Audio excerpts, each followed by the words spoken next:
To all of you. Last lecture में हम लोगों ने किया था कि ऑक्सीडेशन नंबर किस तरीके से कैलकुलेट किया जाता है, और हमने उसके काफी बढ़िया बढ़िया एग्जांपल्स भी कर लिए, ठीक है।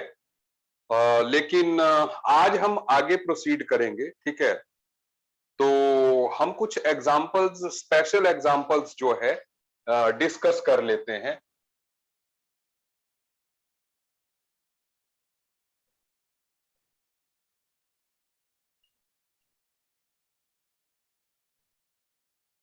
ये स्पेशल केसेस क्या हैं?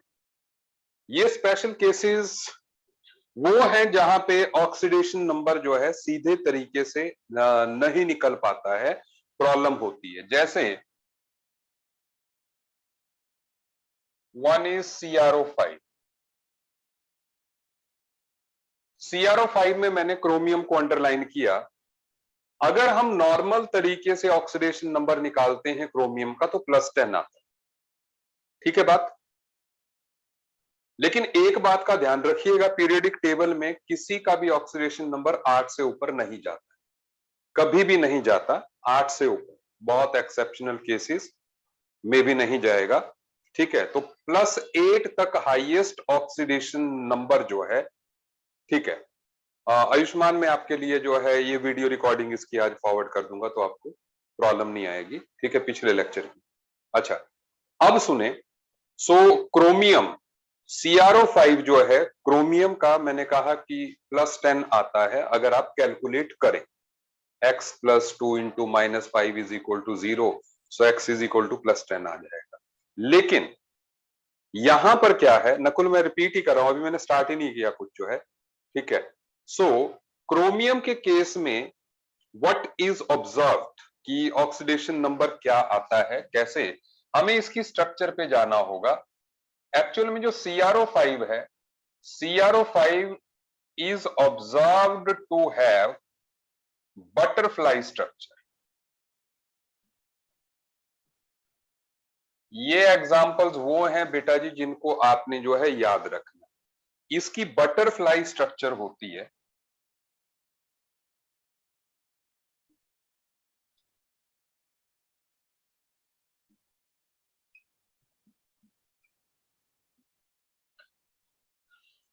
और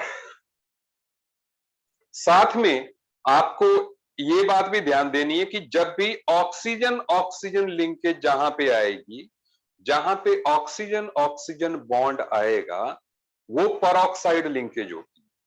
ध्यान दीजिएगा, मैंने कहा ये स्पेशल एग्जांपल्स हैं, जो मैं बता रहा हूं आपको वैसे याद रखना, ठीक है। आपने खुद अभी कुछ नहीं बना।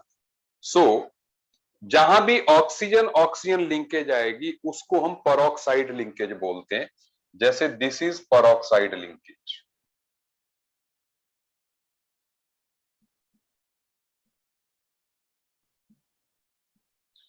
और जब भी परऑक्साइड लिंकेज होगी तो उसमें ऑक्सीजन का ऑक्सीडेशन नंबर जो है -1 होता है, -2 नहीं होता।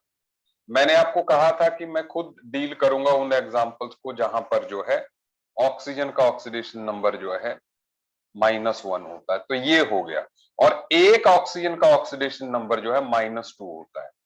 तो आप अपने आप को ज्यादा दुविधा में मत रखिए कि आपके मन में सवाल हो कि कोई और आ गया तो क्या होगा, नहीं आएगा। और धीरे धीरे, क्योंकि जैसे हम ऑर्गेन मतलब केमिस्ट्री को आगे बढ़ते जाएंगे, आपको सब एग्जांपल्स जो है याद होते जाएंगे और खुद भी आपको पता लगने लग जाएगा कि कहां पे परऑक्साइड लिंकेज है। बट अभी हमने ऐसा चीज को याद रखना है, it is the first step. तो यहां पर अगर आप देखोगे, यहां पर अगर आप देखोगे, सो आप मान लो क्रोमियम का ऑक्सीडेशन नंबर x है जी। अब 4 ऑक्सीजन ऐसी हैं जिनका ऑक्सीडेशन नंबर -1 है, सो 4 × -1। और एक ऑक्सीजन ऐसी है जिसका -2 है, तो एक का -2 है, total charge is 0। So x = +6 जो है आपका ऑक्सीडेशन नंबर आ जाएगा। सो दैट मीन्स CrO5 में क्रोमियम का ऑक्सीडेशन नंबर जो है +6 होगा। क्या आप मेरी बात समझ गए? मैंने कहा हमने ज्यादा कुछ नहीं सोचना अभी। हाँ, मानवजोत, मैंने कहा कि CrO5 में परऑक्साइड लिंकेज होती है जहां पे ऑक्सीजन ऑक्सीजन बॉन्ड होता है। That is called peroxide linkage. ठीक है, तो यहां पे पेरोक्साइड लिंकेज में ऑक्सीजन का -1 ऑक्सीडेशन नंबर होता है। ठीक है, तो ऐसे में जो है यू कैन सी कि 4 ऑक्सीजन का -1 है, एक का -2 है, क्रोमियम का हमने 6 निकाल दिया। ठीक है, सो दिस इज व्हाट। सो पहला एग्जांपल स्पेशल केस ये हो गया। ठीक है, सबको समझ आ गई मेरी बात? बताओ समझ आ गई कि नहीं? मैं आगे बढ़ सकता हूं?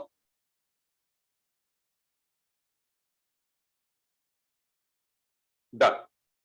अब हम अगले एग्जांपल पे आ रहे हैं। The second one is H2SO5। H2SO5 में सल्फर का ऑक्सीडेशन नंबर कितना आ रहा है, बताओगे मेरे को? What is the oxidation number of sulphur in H2SO5?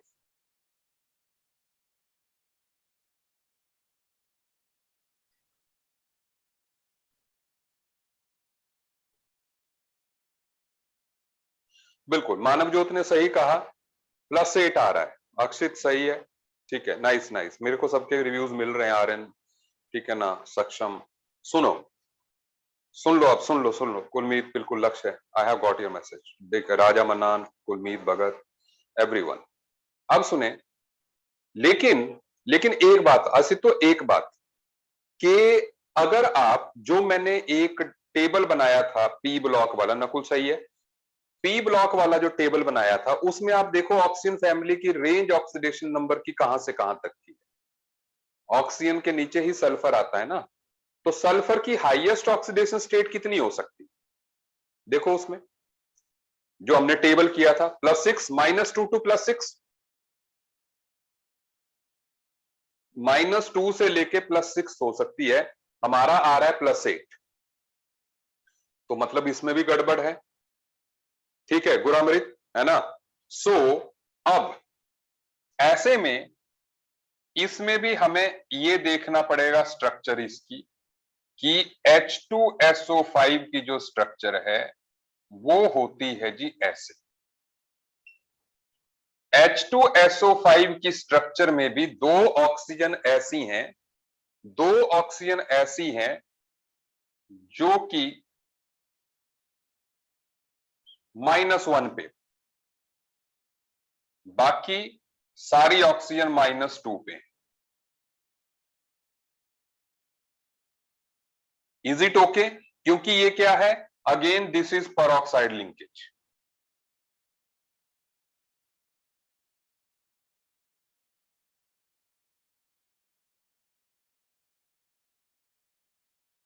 ठीक है, सो ऐसे में हम सल्फर का ऑक्सीडेशन नंबर निकालेंगे। सो पहले दो हाइड्रोजन हैं, सो 2 × +1 प्लस सल्फर का X प्लस दो ऑक्सीजन ऐसी हैं जिनका -1 है, और 3 ऑक्सीजन ऐसी हैं जिनका -2 है।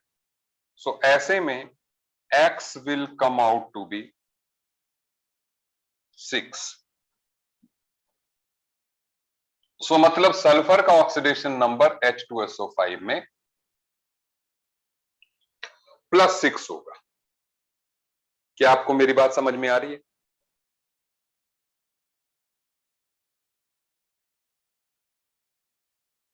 ठीक है, ओके। हाँ, लेफ्ट वाले का -2 होगा, नकुल जी बिल्कुल सही है, लेफ्ट वाले का -2 होगा। मानव ज्योत, मैंने कहा ये स्पेशल केस है CrO5 जिसकी बटरफ्लाई स्ट्रक्चर होती है, उसमें दो पेरोक्साइड लिंकेज होने के कारण दो ऑक्सीजन का -1 ऑक्सीडेशन नंबर है, जो कि हमने 4 × -1 कर दिया। ठीक है, हाँ, ये याद रखना होगा, ये एज सच आपको याद रखना होगा, ये दो स्ट्रक्चर्स आप याद रखिएगा। ठीक है, आपने कुछ नहीं क्रिएट करना है। ठीक है, आपको कोई नया एग्जाम्पल भी नहीं मिलेगा। हाँ, लेकिन हिंट के तौर पे मैं बता दूं, जैसे सुनो, लेफ्ट साइड वाला ऑक्सीजन में पेरोक्साइड लिंकेज नहीं है, तो it is normal oxidation number of oxygen, कि जब भी वो अपने से कम इलेक्ट्रोनेगेटिव एटम के साथ जुड़ा होगा तो ऑक्सीजन -2 होगा। जब तक ओ ओ लिंकेज नहीं आती उस तब तक पेरोक्साइड लिंकेज नहीं होती। ठीक है, अच्छा बिल्कुल कल वाला मैं कर दूंगा, ठीक है ना हृदयांश? हाँ, तो अब इसके बाद सुन ले आप मेरी बात। तो ये दो एग्जांपल्स आपको ऐसा चीज याद रखने हैं, ठीक है? हाँ बिल्कुल कुलमीत जी, करना होगा आपको स्ट्रक्चर, ये दो स्ट्रक्चर्स आपको याद रखने हैं, फिलहाल आपको दो याद रखने, ठीक है? अगर सब्जेक्टिव में आता है तो आपको ये दो जो है याद रखने, ठीक है? अच्छा,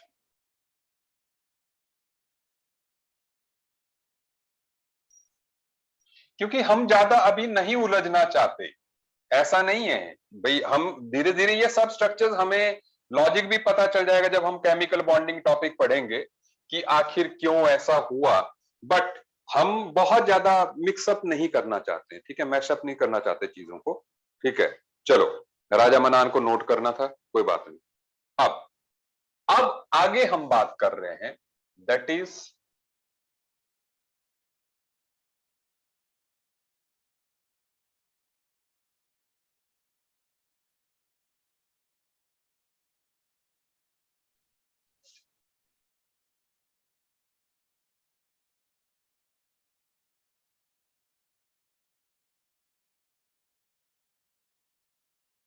ये टॉपिक एनसीईआरटी में भी है, paradox of fractional oxidation number, कि आखिर फ्रैक्शनल ऑक्सीडेशन नंबर फ्रैक्शनल आता क्यों, क्या रीजन है कि ऑक्सीडेशन नंबर जो है वो फ्रैक्शनल आता है, ठीक है? सो वो हमने समझना है। जैसे आया था ना S4062 नेगेटिव में 2.5 आया था, तो ऐसे कई एग्जांपल्स होंगे जो कि फ्रैक्शनल आते हैं। तो अब हमने फ्रैक्शनल वाले को समझना, ठीक है? जैसे हाँ हाँ बिल्कुल। सो हम एक एग्जांपल ले रहे हैं सबसे पहले, C3O2। C3O2 में what will be the oxidation number of carbon?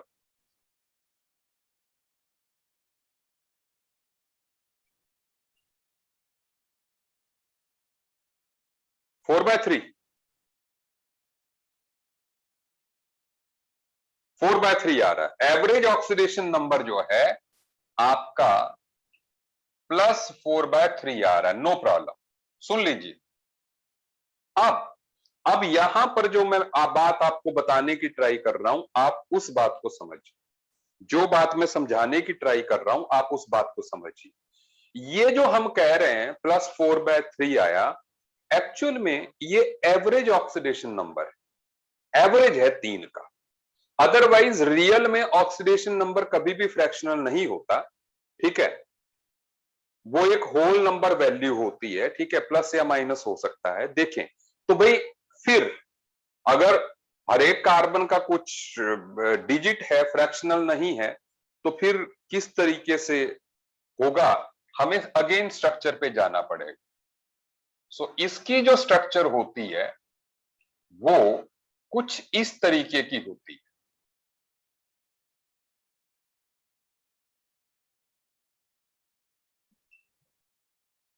अब आप मेरे साथ में ऑक्सीडेशन नंबर स्ट्रक्चर से निकालने का भी एक तरीका देखते जाइएगा। स्ट्रक्चर से कैसे निकाला जाता है, पहले मुझे ये बताइए, ऑक्सीजन और कार्बन के बीच में ज्यादा इलेक्ट्रोनेगेटिव कौन है? ऑक्सीजन। बिल्कुल सही बात है, ऑक्सीजन ज्यादा इलेक्ट्रोनेगेटिव। और बताइए, इस ऑक्सीजन और कार्बन के बीच में कितने बॉन्ड्स दिख रहे हैं आप? 2। तो अब जब ऐसा हो, जितने बॉन्ड्स दिख रहे हैं, जितने बॉन्ड्स आपको दिख रहे हैं, जो ज्यादा इलेक्ट्रोनेगेटिव एटम है उस पे उतना नेगेटिव चार्ज लगा दो, -2। सही है बात? और उतना ही पॉजिटिव चार्ज कम वाले पे लगा दो, +2 चार्ज। हाँ, जो राइट साइड वाले होते हैं ज्यादा इलेक्ट्रोनेगेटिव होते हैं, सही कहा राजा मनान ने, ठीक है? सुनते जाएं। अच्छा, अब एक मिनट, कॉफी की जगह नींबू पानी पीते हैं। ठीक है, सुन लो सुन लो। हाँ, आप कहीं से भी स्टार्ट करो, कहीं से भी स्टार्ट करो। अब सुन लो, अब देखो, आप इस सेंटर वाले कार्बन को अब देखो, इस कार्बन के लेफ्ट साइड में भी कार्बन है और राइट साइड में भी कार्बन। सही बोला? तो ऐसे में जब सेम एटम से कोई एटम जुड़ा हो तो उसका ऑक्सीडेशन नंबर 0 हो। क्या आपको मेरी बात समझ में आ रही है? जब भी सारे बॉन्ड सेम ही एटम से जुड़े हों तो उस एटम का ऑक्सीडेशन नंबर 0 होगा, क्योंकि कार्बन कार्बन से जुड़ा है तो कोई भी इलेक्ट्रोनेगेटिव नहीं है, इनमें से भी कोई इलेक्ट्रोनेगेटिव नहीं है, ज्यादा कम। तो ऐसे में सेंटर वाले कार्बन का ऑक्सीडेशन नंबर 0 होगा।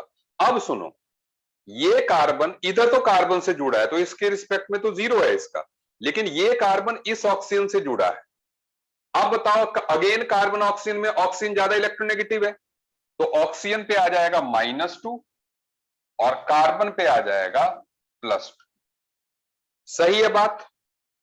अब सुने, सो एक्चुअल में इनके ऑक्सीडेशन नंबर्स ऐसे हैं। तो अब सुनो, एक कार्बन पे +2, एक पे 0, एक पे +2, तो टोटल कितना हो गया? +4। एवरेज करेंगे +4/3, 4/3 आपका आंसर आ रहा है। क्या आपको मेरी बात समझ में आई? मतलब एक्चुअल में 4/3 इज एवरेज। एक्चुअल में देखें तो 2 पे +2 है और एक पे 0 है। Is it okay?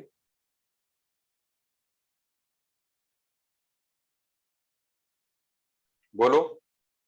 चलो, सो हाँ, मैंने कहा लास्ट वाले में ऑक्सीजन मोर इलेक्ट्रोनेगेटिव, कार्बन कम इलेक्ट्रोनेगेटिव है, तो दो बॉन्ड्स हैं तो -2 इस पे +2 इस पे। ठीक है, जैसे जैसे मैं अब और एग्जांपल लेता जाऊंगा आपको बात समझ में आती जाएगी। पहला समझ में आ गया होगा सबको? मैं बता रहा हूं। सो ये हो गया फर्स्ट एग्जांपल। अब सेकंड एग्जांपल इज Br3O8। आप इस एग्जांपल को देखो, जिनको ये समझ नहीं आया ये आ जाएगा, ठीक है ना? आ जाएगा। 4/3 कैसे आया? मैंने कहा ना, +2 4, 3 कार्बन है तो एवरेज कर लो, तीनों कार्बन का एवरेज कर लो, टोटल करो पहले, +2 0 +2 +4/3/3। हाँ, पहले इसका ऑक्सीडेशन नंबर निकालो ब्रोमीन का।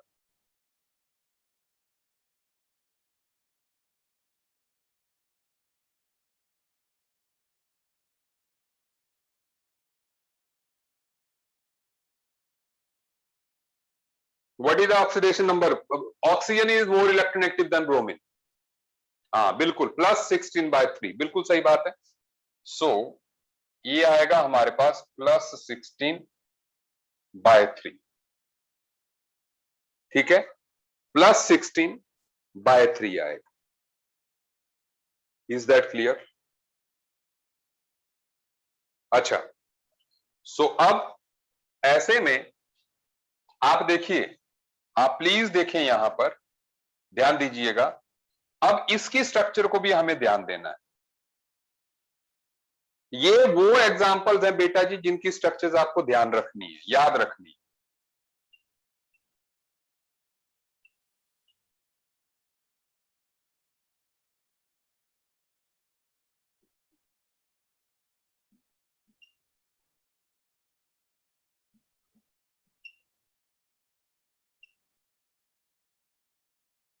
Br3O8 की स्ट्रक्चर ये होती है।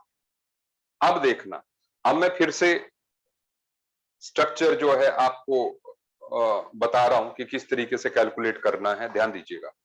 देखो, ये ब्रोमीन इस ब्रोमीन के साथ जुड़ी है तो इसके रिस्पेक्ट में तो 0 है ना ऑक्सीडेशन नंबर। अब देखो, इस ऑक्सीजन पे कितना होगा? -2 होगा, इस पे भी -2 होगा और इस पे भी -2 होगा।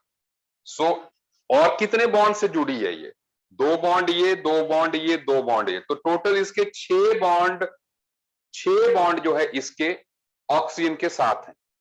तो यहां पर ऑक्सीडेशन नंबर कितना आएगा? आएगा +6 के नहीं? आप बोलो। देखो, एक बॉन्ड तो ब्रोमीन के साथ ही है, उसके रिस्पेक्ट में तो 0 होगा। ब्रोमीन ब्रोमीन बॉन्ड में तो कोई ऑक्सीडेशन नंबर का ये नहीं होगा, लेकिन 3 ऑक्सीजन है और 6 बॉन्ड बने हुए हैं, 6 बॉन्ड बने हैं, तो 6 + 0 बिल्कुल सही बात है। 2 बॉन्ड ये, 2 बॉन्ड ये, 2 बॉन्ड ये, 6 बॉन्ड + 6 आ गया। सुनते जाओ। अब इस ब्रोमीन का इधर ब्रोमीन और इधर ब्रोमीन के रिस्पेक्ट में 0 है, लेकिन ये डबल बॉन्ड, ये डबल बॉन्ड, कितने बॉन्ड हो गए? 4 हो गए। 2 2 4, तो क्या आना चाहिए? +4 आएगा। अच्छा, और ये ब्रोमीन अगेन 2 4 6, कितना आ गया? +6 आ गया। मैं ऑक्सीजन का नहीं लिख रहा हूं, अंडरस्टूड है कि वो -2 ही है। ठीक है, ये तो अब देखें, अब देखें, इसका +6 है, इसका +4 है, इसका +6 है, तो एवरेज क्या आएगा? 6 4 10 6 16, 16 डिवाइडेड बाय 3, तो कितना आंसर आ गया? 16/3, 16/3, 8 नहीं, 6 4 10 6 16, 16/3 इज योर आंसर। आगे बात समझ में? समझ में आई? हाँ, उम्मीद को समझ नहीं आई बात।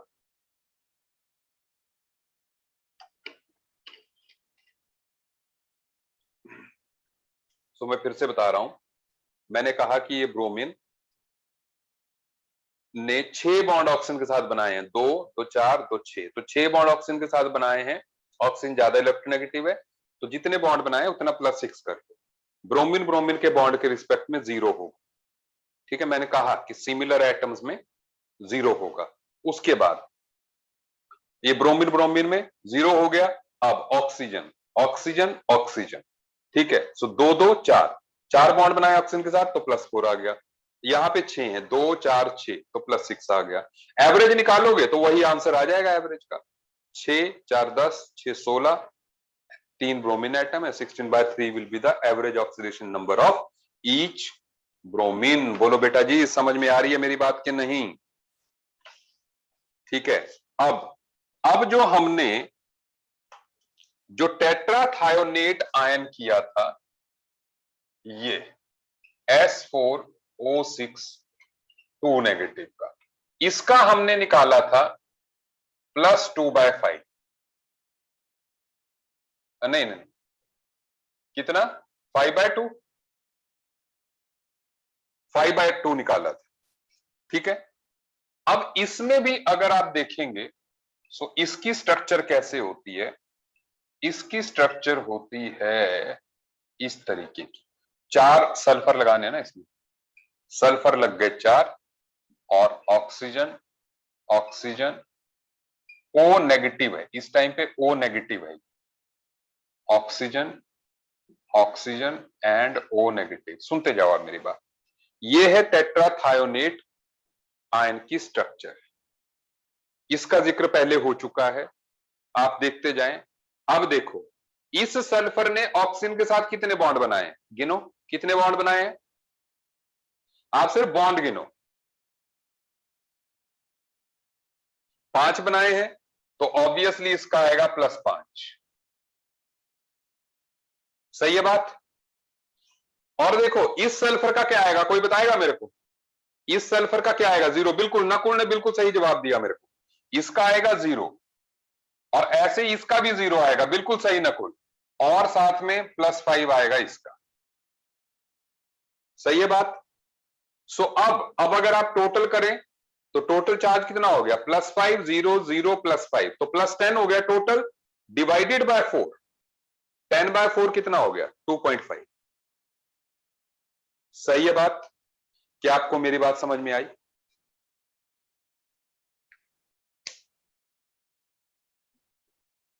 ठीक है, चलो एक मैं एग्जांपल आपको और देता हूं। बस एक मॉलिक्यूल है Fe3O4। Fe3O4 में आयरन का ऑक्सीडेशन नंबर आता है 8/3। आप भी कैलकुलेट करोगे, एवरेज 8/3 आएगा, लेकिन एक्चुअल में Fe3O4 जो है ferrous oxide FeO and Fe2O3 का कॉम्बिनेशन होता है। तो जहां पे एक आयरन का ऑक्सीडेशन नंबर +2 होता है और 2 का आयरन का +3 होता है। ठीक है, एक आयरन का +2 होता है, 2 का +3 होता है, तो +3 कितना हो गया, +6 ++2 +8 डिवाइडेड बाय 3 आयरन, 8/3 आपका आंसर आ जाए। क्या आप मेरी बात समझ रहे हैं, है ना? Fe3O4 में एक आयरन +2 में होता है, 2 आयरन +3 में होते हैं। Is that clear?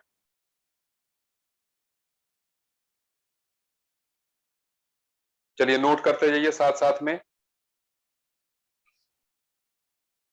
हाँ, फोर्थ देखो ना, ऑक्सीजन सब -2 है इसमें, ये सिर्फ -1 है, बाकी सारी ऑक्सीजन -2 ही है।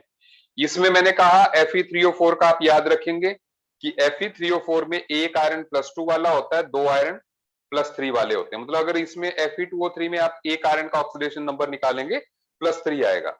सो 2 का मिला के +6 हो गया, +2 ये हो गया, +8 हो गया टोटल, और 3 आयरन है तो एवरेज 8/3 आ जाना।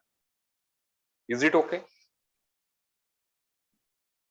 ये 2 एग्जाम्पल्स मैंने स्पेशल वाले कराए, 4 एग्जाम्पल ये कराए, इनको आप अपने दिमाग में रखिएगा, ध्यान से रखिएगा, ठीक है, याद रखिएगा, ठीक है।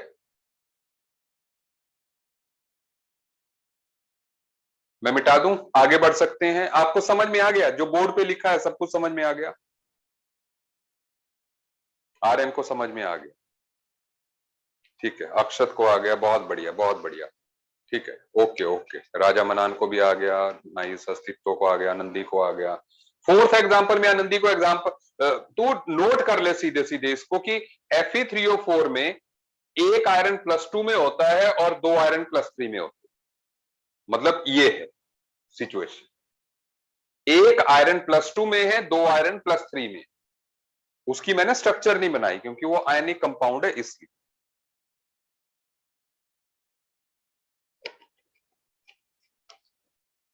Is that clear? ठीक है, क्योंकि उसमें है ही इतनी सी बात। चलो,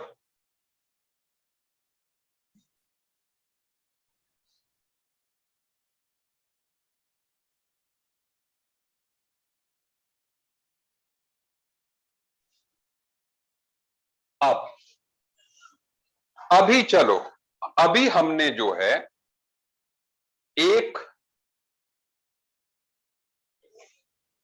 ऑक्सीडेशन नंबर निकालना सीख लिया, समझ लिया कि ऑक्सीडेशन नंबर जो है कैसे निकलता है, ठीक है। अच्छा, अब हम थोड़ा सा आगे बढ़ते हैं, ठीक है। सो आगे बढ़ने में अभी हम स्टडी करेंगे ऑक्सीडेशन एंड रिडक्शन।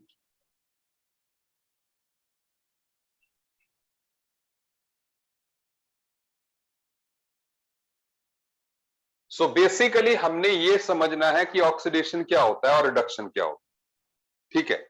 सो यहीं पर हम एक कंपैरेटिव साइन का चार्ट बना लेते हैं कि what it means by oxidation, what it means by reduction.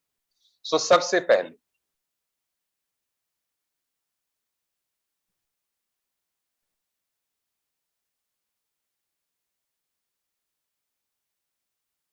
Addition of oxygen is called oxidation, addition of oxygen is called oxidation. जैसे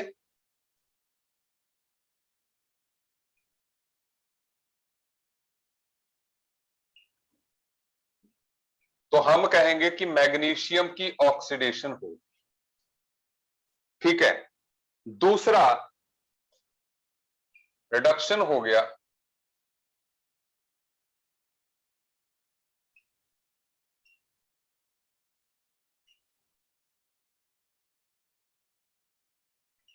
removal of oxygen is called reduction. मतलब cuprous oxide को carbon के साथ treat करोगे तो you will get this. तो हम कहेंगे कि क्यूपरस ऑक्साइड से कॉपर बना तो इसका मतलब इसकी रिडक्शन होगी। क्या हो गया? रिडक्शन हो गया, रिमूवल ऑफ ऑक्सीजन होगी। क्या आप मेरी बात समझ रहे हैं? पहली बात आपको समझ में आई कि नहीं?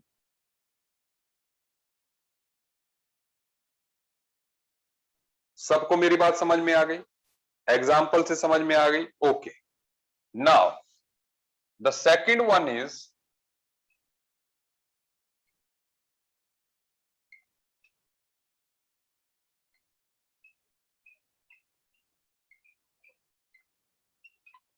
Removal of hydrogen is called oxidation.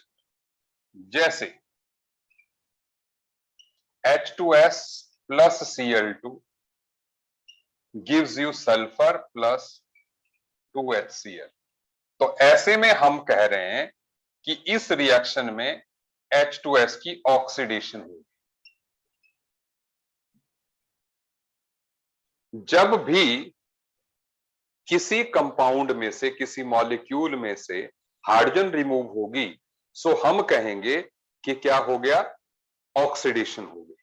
अच्छा, जबकि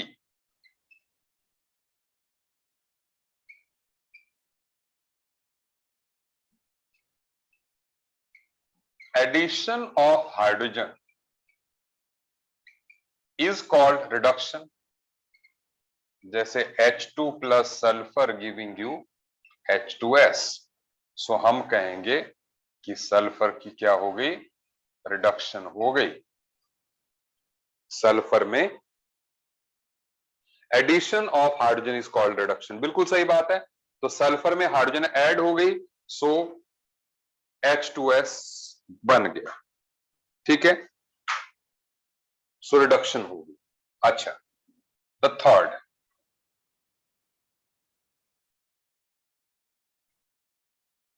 increase in positive charge is called oxidation. मतलब जैसे Fe2 पॉजिटिव से अगर एक इलेक्ट्रॉन निकाल दिया जाए, सो Fe3 पॉजिटिव बन जाता है। सो क्या हुआ? चार्ज बढ़ गया, तो फेरस से फेरिक बन गया। क्या बना? फेरस से फेरिक। इसको बोलते हैं ferrous ion.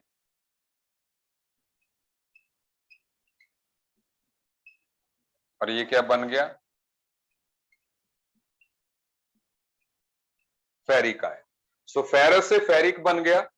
So increase in positive charge, जबकि यहां पे क्या बोलेंगे? Decrease in positive charge. मतलब सीधे सीधे उल्टा लिख देते हैं कि Fe3 पॉजिटिव में एक इलेक्ट्रॉन डालोगे, so you will get Fe2 positive. So जब भी पॉजिटिव चार्ज का डिक्रीज होगा, so we will call it reduction. क्या जितना मैंने कराया आपको उतनी आपको बात समझ में आ गई?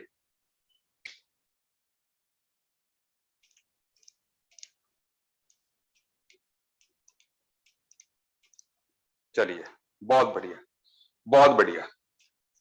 अब लास्ट जो मेन इस टॉपिक के लिए हम कर रहे हैं, that is increase in oxidation number. Increase in oxidation number is called third point of oxidation. +2 charge है, यहां +3 चार्ज है। जब भी चार्ज इंक्रीज होगा, ठीक है, तो तब जो है, हाँ बिल्कुल लक्ष्य सही कह रहे हैं, उस पर भी मैं आ रहा हूं अभी। ठीक है, तो then it is oxidation. Increase in oxidation number, जैसे आप देखें SnCl2 से अगर SnCl4 बन जाता है, सो आप जानते हैं टीन का ऑक्सीडेशन नंबर यहां पर +2 है, यहां पर टीन का ऑक्सीडेशन नंबर +4 हो गया। सो ऐसी स्थिति में हम बोलेंगे कि SnCl2 की ऑक्सीडेशन हो गई, टीन की ऑक्सीडेशन हो गई। ठीक है, स्टेनस से स्टेनिक बन गया। बोलो बच्चों, समझ में आई बात? बढ़िया से समझ में आ रही है मेरी बात?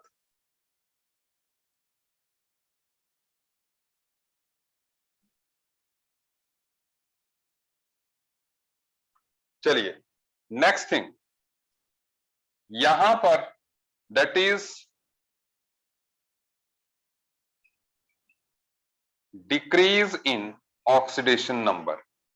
मतलब जैसे आप देखें, अगर KMnO4 से MnO2 बन जाता है तो मैंगनीज का क्या है, ऑक्सीडेशन नंबर यहां पर +7 है, यहां पर +4 है। सो ऑब्वियस सी बात है कि there is decrease in oxidation number. Decrease in oxidation number is called, decrease in oxidation number is called reduction. ठीक है। और लास्ट, इसी में अगर हम लास्ट में कॉन्क्लूसिव वर्ड सबसे पावरफुल स्टेटमेंट कहें, so loss of electrons is called oxidation. जैसे SN2 पॉजिटिव है, अगर ये 2 इलेक्ट्रॉन्स लूज करे सो ये बन जाएगा SN4 positive. So it is oxidation. And then gain of electrons is called reduction. जैसे अभी हमने कहा कि भाई Fe3 पॉजिटिव में इलेक्ट्रॉन ऐड कर दो, सो you will get Fe2 positive. क्या जो कुछ बोर्ड पे लिखा है बच्चों, आपको क्या वो सब चीजें समझ में आ गई?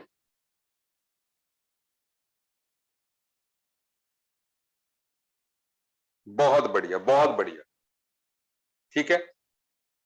सो ऑक्सीडेशन और रिडक्शन क्या होती है, हमने जो है A to Z सब बात कर ली। लक्ष्य कह रहा है 4th point, oxidation number SnCl2 से SnCl4 बना, सो +2 से जब भी +4 बनेगा, इंक्रीज हुआ ना oxidation number, so that is called oxidation.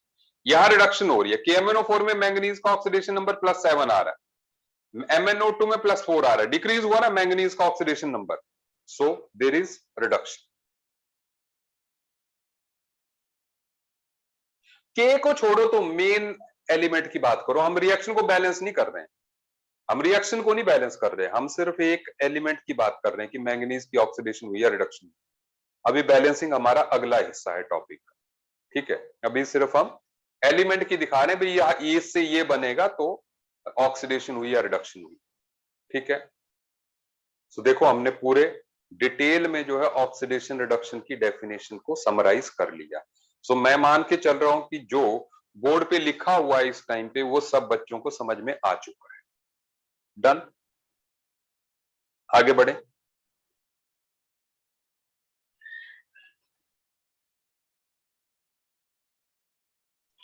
भाई 4th पॉइंट में ज्यादा देखो दिमाग मत लगाओ, ज्यादा सीधे सीधे, अगर इंक्रीज हो तो ऑक्सीडेशन, डिक्रीज हो तो reduction.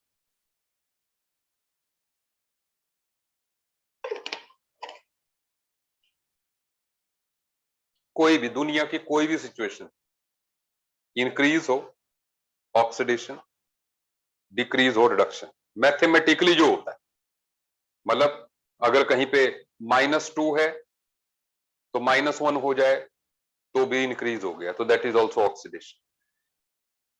Is it okay? Be anything increase, mathematically जो इंक्रीज है ऑक्सीडेशन। ठीक है।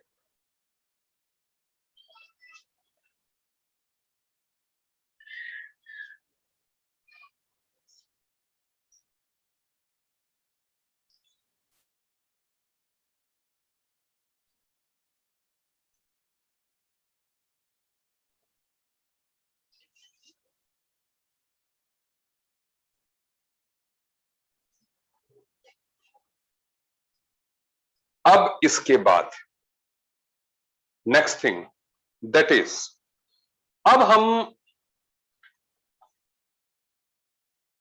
कुछ oxidising agent and reducing agents की बात करेंगे। आप एक रिएक्शन देखिएगा। अभी हम बात कर रहे हैं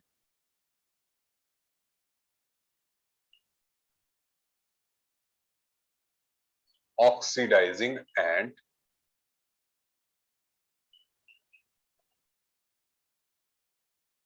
रिड्यूसिंग एजेंट्स।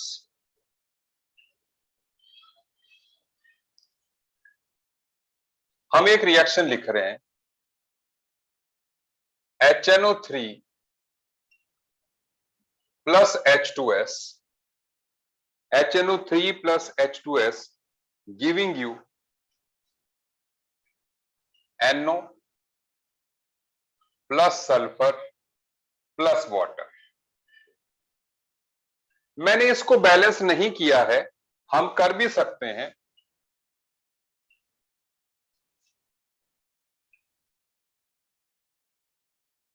ठीक है,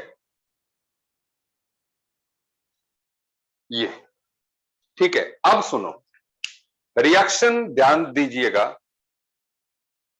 अब अगर आप यहां पर ऑक्सीडेशन नंबर देखेंगे, HNO3 का, नाइट्रोजन का ऑक्सीडेशन नंबर कितना है?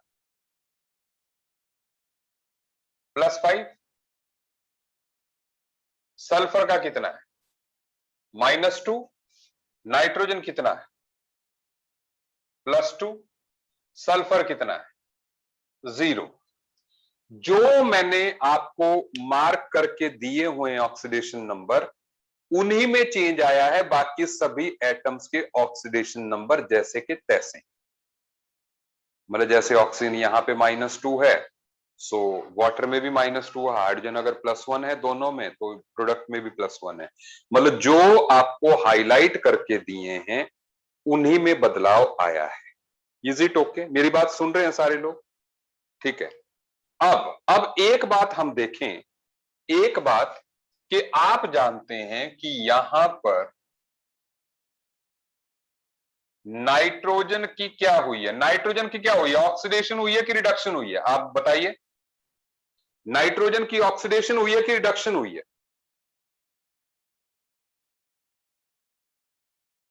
बिल्कुल, अक्षित ने सही कहा। ठीक है, सभी सही कह रहे हैं कि नाइट्रोजन की हुई है रिडक्शन। और सल्फर के साथ क्या सिचुएशन? सल्फर के साथ सिचुएशन क्या है? सल्फर की हुई है ऑक्सीडेशन।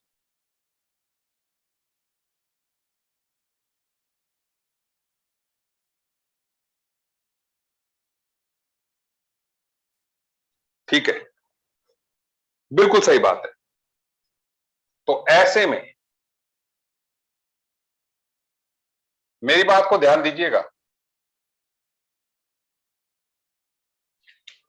भाई। बात यह है, ऑक्सीडेशन का मतलब क्या है? ऑक्सीडेशन का मतलब है लॉस ऑफ इलेक्ट्रॉन्स, है ना?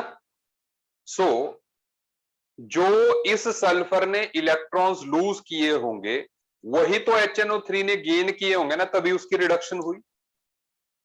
नहीं भाई, एक की ऑक्सीडेशन हुई, उसी के कारण दूसरे की रिडक्शन हुई ना। कि भाई अगर कोई इलेक्ट्रॉन लूज करेगा तभी दूसरा कोई गेन कर सकता है, नहीं? तो H2S ने, सल्फर ने इलेक्ट्रॉन्स लूज किए होंगे, वही इलेक्ट्रॉन्स जो है HNO3 के नाइट्रोजन ने गेन किए होंगे और उसकी वजह से वो रिड्यूस हुई। क्या मैं सही कह रहा हूं? क्या मैं सही कह रहा हूं? सो दैट मीन्स, सुन लीजिए, क्योंकि H2S ने क्योंकि H2S ने हेल्प की HNO3 की रिड्यूस होने में, तो इसलिए H2S is called reducing agent.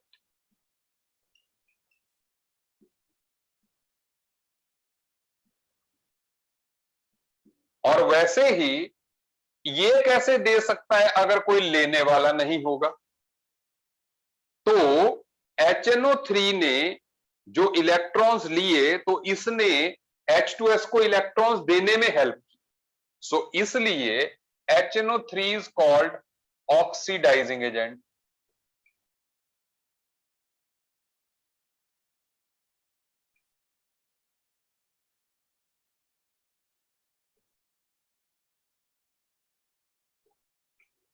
क्या आपको मेरी ये बात समझ में आई?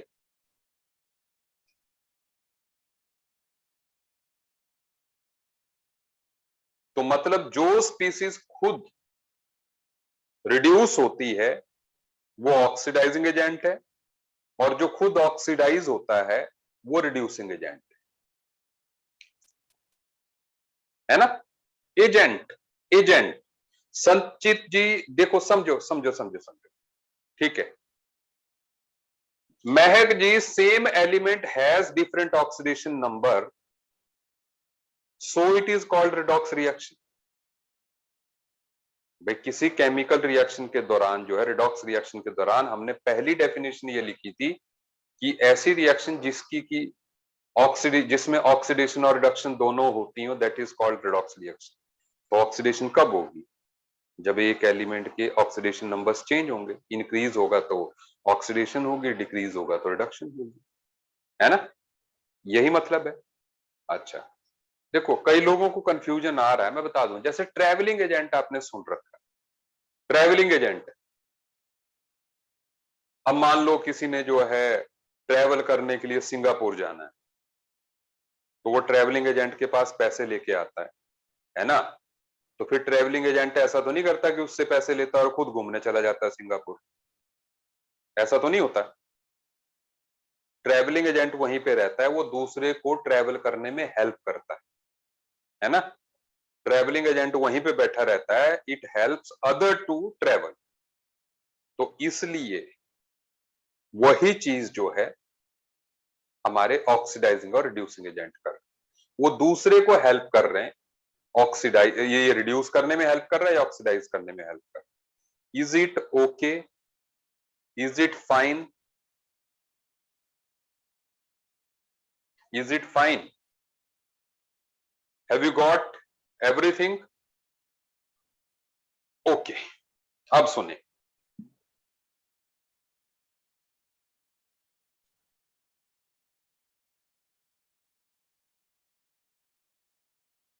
अब हमारे पास कुछ एक लिस्ट है ऑक्सीडाइजिंग एजेंट्स की, आप उसको ध्यान रखिएगा।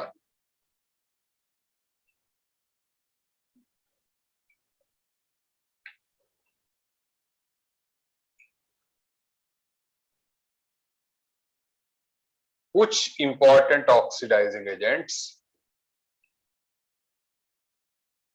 ये ऑक्सीडाइजिंग एजेंट्स कौन कौन से हैं आप जस्ट ये लिस्ट रख लीजिएगा। आपसे मतलब आपको पैसिव माइंड में रखने हैं अपने जो है, ठीक है।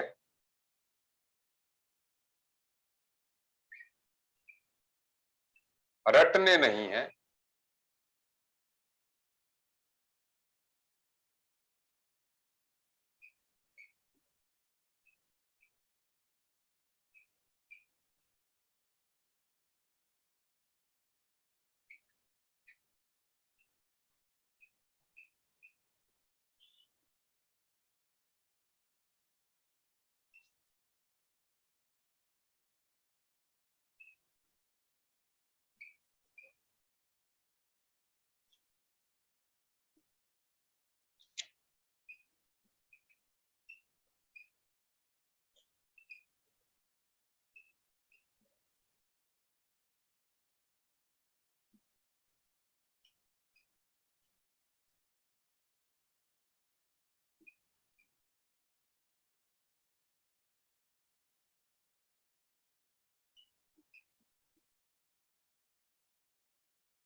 पहले सुन लो, ये ऐसे लिस्ट दे रहा हूं मैं आपको ताकि आपके दिमाग में थोड़ा सा आइडिया बन जाए। Is it okay? ठीक है, आप जस्ट नोट कर लीजिए इसको कन्वीनियंस के लिए। ठीक है, कि भाई ऑक्सीडाइजिंग एजेंट्स कौन से हैं, रिड्यूसिंग कौन से हैं। ठीक है, कुछ दोनों भी एक्ट कर सकते हैं। ठीक है, नोट कर रहे हो आप? नोट कर लीजिए।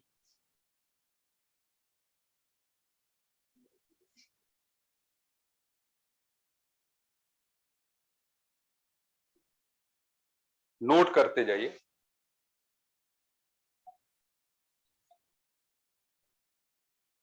अंकित ठीक है, I am waiting for you.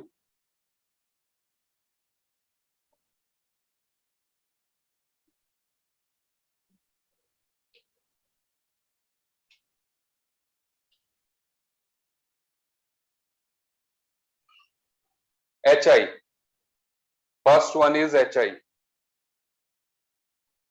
Okay okay, लिख लिया आप लोगों ने। ठीक है, कई लोग लिख रहे हैं अभी।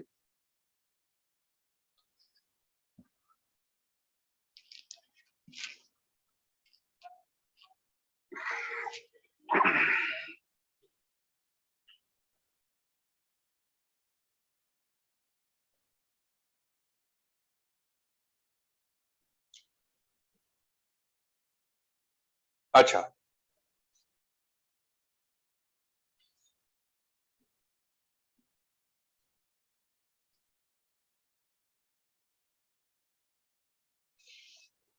अब सुने।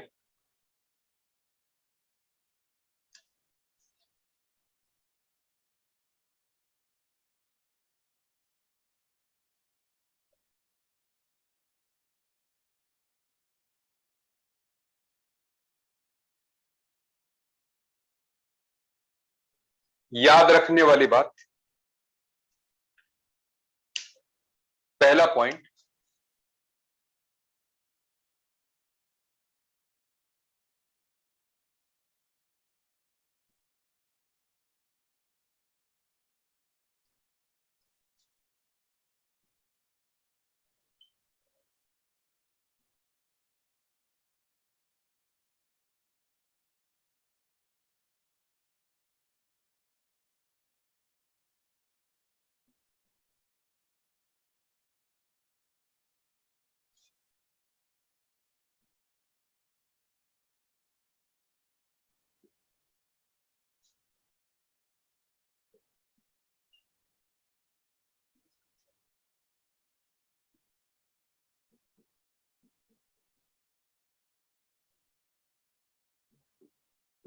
अभी मैं इसको एक्सप्लेन कर रहा हूं।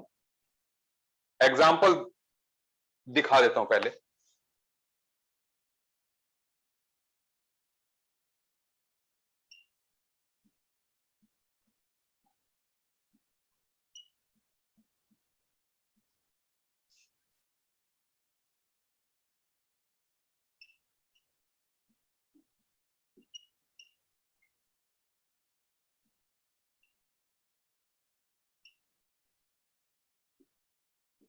सुने आप मेरी बात, नोट थोड़ी देर में कर लीजिएगा, पहले ध्यान दीजिए। मैंने लिखा when an element is present in its highest oxidation number, जब हाईएस्ट ऑक्सीडेशन नंबर या ऑक्सीडेशन स्टेट में हो, it can only act as oxidising agent. It can act only as oxidising agent. ये बढ़िया है कि it can act only as oxidising agent, मतलब reducing agent नहीं बिहेव कर सकता है। रीजन बीइंग, सुनो सुनो, जैसे ऑक्सीडाइजिंग एजेंट जब ये बिहेव करेगा तो इसकी रिडक्शन होनी है ना। तो क्योंकि एलिमेंट, जैसे सल्फर की बात करूं, सल्फर से बात स्टार्ट करते हैं। सल्फर का H2SO4 से देखते हैं। सल्फर का ऑक्सीडेशन नंबर +6 है, और जो टेबल मैंने कल कराया था, ऑक्सीजन फैमिली का हाईएस्ट ऑक्सीडेशन नंबर भी +6 ही होता है। तो इसका मतलब सल्फर के पास और ऑक्सीडाइज होने का ऑप्शन नहीं। सही बात। तो जब तक ये ऑक्सीडाइज नहीं होगा, it can not act as a reducing agent. सही बोला कि नहीं? जब तक ये ऑक्सीडाइज नहीं होगा, it can not act as reducing agent. तो इसके पास ऑप्शन क्या रहा? रिड्यूस होने का ही रहा कि भी +6 से +4 हो जाए, +3 हो जाए, जो भी होना है, -2 तक हो सकता है decrease.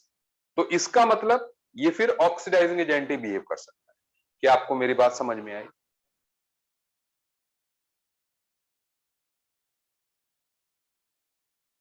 Have you got this? देखो कुलमीत जी, मैंने आपको टेबल करवा दिया है, काफी हद तक तो मैंने टेबल में लिखवा ही दिया। नॉन मेटल्स को तो आपको पता ही है कि जैसे H2SO4 का हो गया, HNO3 नाइट्रोजन का ज्यादा से ज्यादा +5 ही हो सकता है, क्लोरीन का +7 ही हो सकता है। आपको पता है क्लोरीन के वैलेंस शेल में कितने इलेक्ट्रॉन होते हैं? 7 होते हैं, तो ज्यादा से ज्यादा 7 ही लूज कर सकता है, तो हाईएस्ट है उसका। सल्फर के वैलेंस शेल में कितने होते हैं? 6 होते हैं, तो 6 ही लूज कर सकता। नाइट्रोजन में कितने होते हैं वैलेंस शेल में? 5 ही होते हैं, ऐसे। तो क्रोमियम ये आपको याद रखने पड़ेंगे, धीरे एटॉमिक स्ट्रक्चर जब पढ़ेंगे तो ये कॉन्फ़िगरेशंस याद हो जाएंगी। बट आप लॉजिक समझ जाइए कि जब हाईएस्ट ऑक्सीडेशन मतलब ऑक्सीडेशन स्टेट में होगा तो सिर्फ वो रिड्यूस हो सकता है, तो वो सिर्फ ऑक्सीडाइजिंग एजेंट का काम कर सकता है। Are you getting this point? सबको मेरी बात समझ में आ रही है?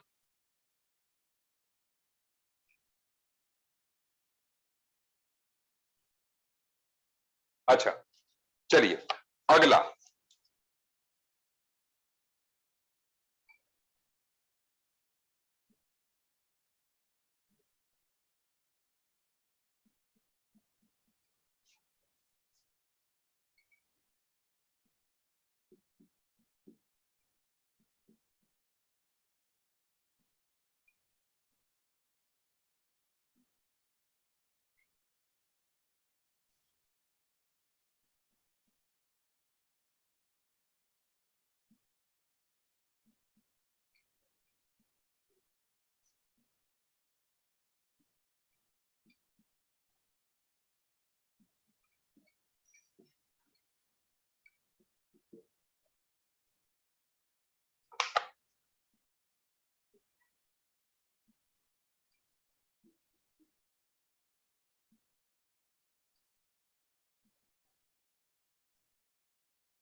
सुनो, अब जैसे ऑक्सीजन यहां पे -1 में है, सल्फर +4 में है, नाइट्रोजन +3 में है, सल्फर +4 में है। तो जैसे सल्फर +4 में है तो बढ़ भी सकता है, +6 भी हो सकता है, घट भी सकता है, -2 तक जा सकता है। जब इंटरमीडिएट में होगा तो दोनों हो सकते हैं। क्या आपको बेसिक फंडा समझ में आया? बेसिक फंडा देखो, एग्जाम्पल आपको मतलब आप समझ में आए ये जरूरी नहीं है। ये धीरे धीरे जैसे हम केमिस्ट्री में आगे बढ़ेंगे आपको सब समझ में आ जाएगा, लेकिन कुछ समझ में आ रहे होंगे। जैसे कुछ का आपको अंदाजा है कि उनका हाईएस्ट और लोएस्ट ऑक्सीडेशन नंबर्स क्या होते हैं। सही बोला मैंने कि नहीं? सही बोला कि नहीं? तो कुछ एग्जाम्पल्स भी आपको समझ में आ गए, बस ठीक है, हमारा काम हो गया कि स्टेटमेंट हमारी प्रूव हो गई। हमें स्टेटमेंट से मतलब है कि are we getting the statement or not. ठीक है, क्या हमें स्टेटमेंट समझ में आ गई कि नहीं? एग्जाम्पल्स जो है जरूरी नहीं है कि अब आप सारा पीरियोडिक टेबल अभी आपके टिप्स पे हो। ठीक है,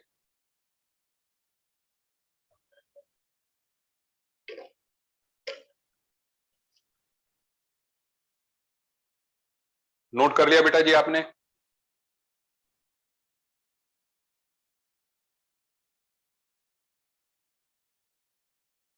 आज केमिस्ट्री का डाउट सेशन था।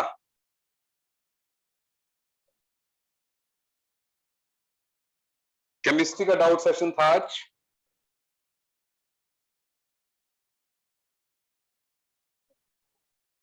अच्छा, चलो चलो राजा नोट कर दो।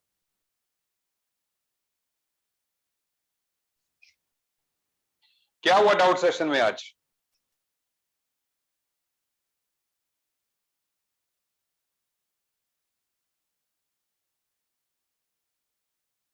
बताओ बताओ।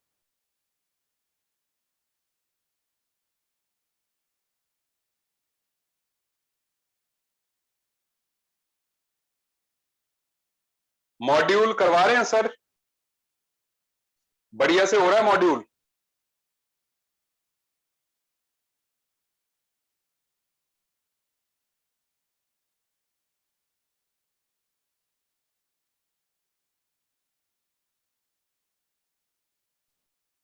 एवरी पर्सन इज सेटिस्फाइड जिस तरीके से सर डाउट्स ले रहे हैं?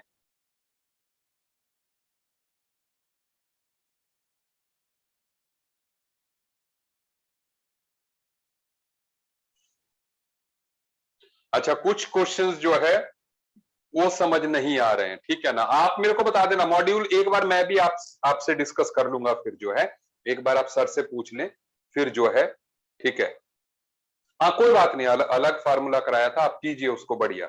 ठीक है, आप कीजिए इसको। ठीक है, कोई प्रॉब्लम नहीं है, जैसे सर करा रहे हैं ठीक है। वो जो आपको हेल्प दे रहे हैं that is very good.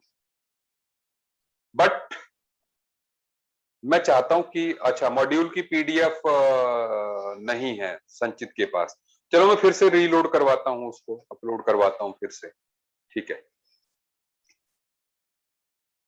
Mole mole relation, Nakul पता है क्या है? जो टॉपिक मोल कॉन्सेप्ट है ना, बहुत प्रैक्टिस वाला टॉपिक है। मतलब अभी जो है आप सारी साल इसको करते रहेंगे, धीरे धीरे धीरे धीरे ग्रिप बनेगा। बट बहुत बढ़िया टॉपिक है, ये आएगा तो केमिस्ट्री आएगी। ठीक है, मतलब इस पे थोड़े थोड़े क्वेश्चंस करते रहो। ठीक है, और धीरे धीरे ग्रिप बनता है। मतलब ये टॉपिक ऐसा नहीं है कि बस एक बार हो गया तो हो गया। आगे के टॉपिक्स ऐसे हैं जो बस हो जाएंगे तो हो ही जाएंगे। ठीक है, लेकिन ये टॉपिक ऐसा है जिसमें कि लगातार कंटिन्यूअस प्रैक्टिस चाहिए, और बड़ा बढ़िया टॉपिक है ये। जब बनता है तो बस बात बन जाती है। ठीक है, और हाँ बिल्कुल, सब न्यूमेरिकल्स ही हैं, और आप लोगों का वीक पॉइंट न्यूमेरिकल्स ही होता है। ठीक है, तो इसलिए जो है प्रॉब्लम आ जाए। मेडिकल वाले कंफर्टेबल हैं?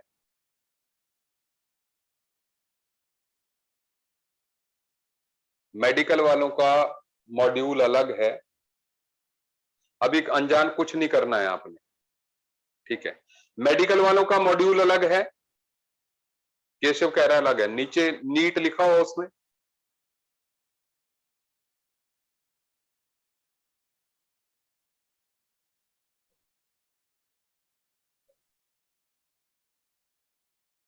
और जो नए स्टूडेंट आए हैं, आज तो नहीं है कोई नया आया हुआ?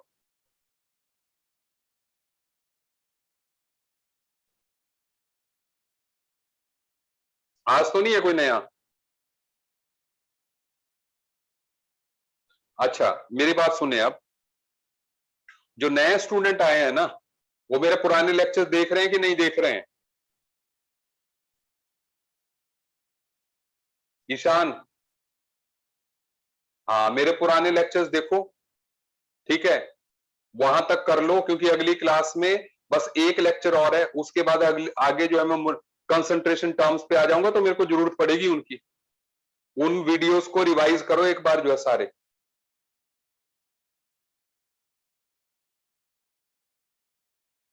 ठीक है, उन वीडियोस को रिवाइज करो। नहीं आई डोंट नो ऑफ होगा, लेकिन वो तो मुझे क्लास का नहीं पता, आपका शेड्यूल जो है जो भी टाइम टेबल में है वो। ठीक है, रिवीजन क्लास कब होगी, राजा मनान कह रहा है, आप बोलो कब करनी है रिवीजन क्लास। रिवीजन क्लास करनी है, how many of you want revision class, से यस और नो, अगर चाहिए तो यस करो।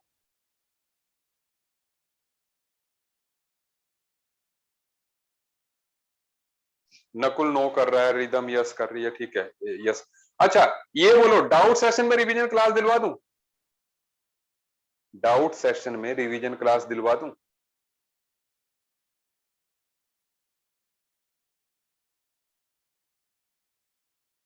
अच्छा यहीं पर दिलवाऊं ना, आप मना कर रहे हैं कई लोग, ठीक है कोई बात। तो हम यहीं पर, ठीक है चलो यहीं पर कर लेते हैं, जो पुराने अपने स्टूडेंट्स हैं उनके भी। आप पहले 3 लेक्चर्स जो है नेक्स्ट क्लास में पढ़ के आइएगा, पहले 3 लेक्चर्स का रिवीजन जो है मैं पहले कराऊंगा, ठीक है ना, एक क्लास में पहले 3 लेक्चर्स का कराऊंगा, फिर अगले 3 ऐसे जो है, ठीक है ना, इट विल टेक, ऐसा नहीं है कि एक ही लेक्चर में सब कुछ रिवाइज करवा दिया।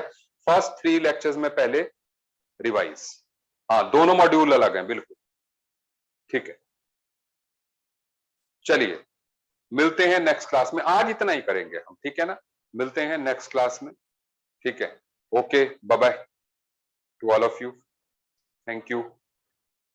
हाँ फर्स्ट 3 लेक्चर्स, पहले 3 lectures, done, okay good night. Screenshot ले भाई तू, जल्दी जल्दी ले स्क्रीनशॉट, चलो ओके बाय।